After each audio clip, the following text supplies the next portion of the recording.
Welcome to టీ10. మా ప్రభుత్వం మరోమారు అధికారంలోకి రానుంది. స్టాక్ మార్కెట్లు దూసుకు వెళ్తాయి. ఇప్పుడే షేర్లు కొనుగోలు చేసుకోండి, ఆ తరువాత ధరలు పెరిగిపోతాయి అని లోక్సభ ఎన్నికలకు ముందు బీజేపీ నేత అమిత్ షా వ్యాఖ్యలు చేశారు. కానీ ఎన్నికల ఫలితాల తర్వాత కొన్ని నెలలు సానుకూలంగా ట్రేడింగ్ అయినప్పటికీ గడిచిన 2 నెలలుగా అనేక ప్రతికూల అంశాలతో దలాల్ స్ట్రీట్ లో ఫలితాలు తారుమారయ్యాయి.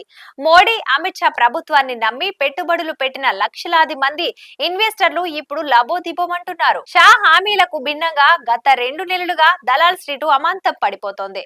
లక్షల కోట్ల రూపాయల ఇన్వెస్టర్ల సొమ్ము కరిగిపోతోంది. అందులోనూ ముఖ్యంగా సాధారణ ఇన్వెస్టర్లు భారీ నష్టాలను ఎదుర్కొంటూ బోరుమంటున్నారు. గడిచిన ఒక్క నెలలోనే సెన్సెక్స్ నిఫ్టీలు ఏకంగా 10% పతనమయ్యాయి. అనేక కంపెనీల స్టాక్స్ 20 నుంచి 30% మేర పడిపోయాయి. విదేశీ సంస్థాగత ఇన్వెస్టర్లు ఎఫ్ఎల్ఐలు గడిచిన 1.5 నెలల్లోనే 1.20 కోట్ల తమ పెట్టుబడులను వెనక్కి తీసుకున్నారు. చివరిసారిగా 2008 ఆర్థిక సంక్షోభ సమయంలో సెన్సెక్స్ 40% పతనమయ్యింది. ఆ సమయంలో మొత్తంగా 15 బిలియన్ల ఎఫ్ఐఐలు తరలిపోగా గడిచిన 7 వారాల్లోనే ఆ స్థాయిలో విదేశీ పెట్టుబడి వెనక్కి తీసుకోవడంతో భారత మార్కెట్లలోని ప్రమాద గంటికలు స్పష్టమవుతున్నాయి. గడిచిన నెలన్నర రోజుల్లోనే 47 లక్షల కోట్ల మదుపర్ల సంపద ఆవిరై బిఎస్ఈ మార్కెట్ క్యాపిటలైజేషన్ 427 లక్షల కోట్లకు పరిమితమయ్యింది. సెప్టెంబర్ 27న మార్కెట్ క్యాపిటలైజేషన్ రికార్డు స్థాయిలో 474 లక్షల కోట్లుగా ఉంది.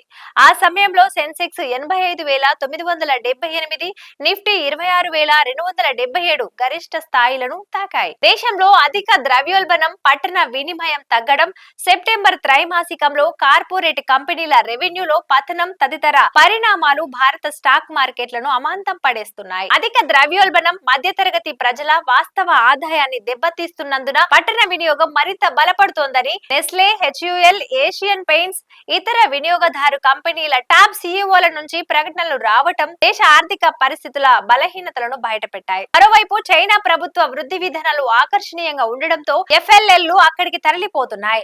దేశీయ స్టాక్ మార్కెట్లు వరుసగా 7వ రోజు నష్టాలు చవిచూశాయి.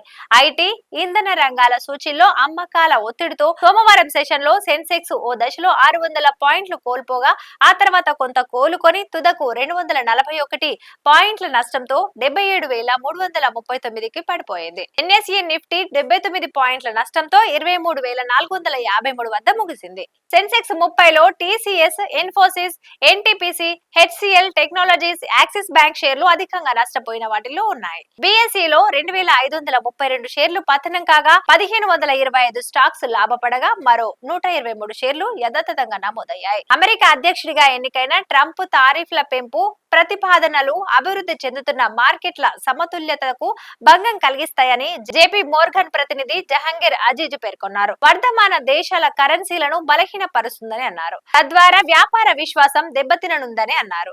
చివరిసారిగా 2018లో ట్రంప్ భారీ దిగుమతి సుంకాలను విధించినప్పుడు చైనా వెంటనే తమ కరెన్సీని తగ్గించి తమ ఎగుమతులను ఆసియా, లాటిన్ అమెరికన్ మార్కెట్లకు పెంచారని అజీజ్ గుర్తు చేశారు. చైనా ఈసారి కూడా అదే చర్యను పునరావృతం చేయవచ్చునని అన్నారు. చైనా తన కరెన్సీ విలువలను తగ్గిస్తే భారతదేశంతో పాటు ఇతర అభివృద్ధి చెందుతున్న ఆర్థిక వ్యవస్థలు కూడా అనుసరించాల్సి ఉంటుందని అన్నారు.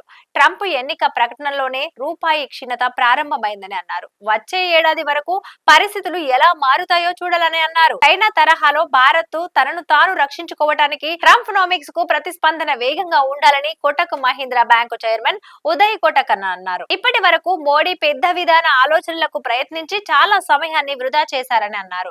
అవి ఆశించిన ఫలితాలను ఇవ్వలేదని చెప్పారు. ఇది ఇవాల్టి న్యూస్. చూస్తూనే ఉండండి టీ10.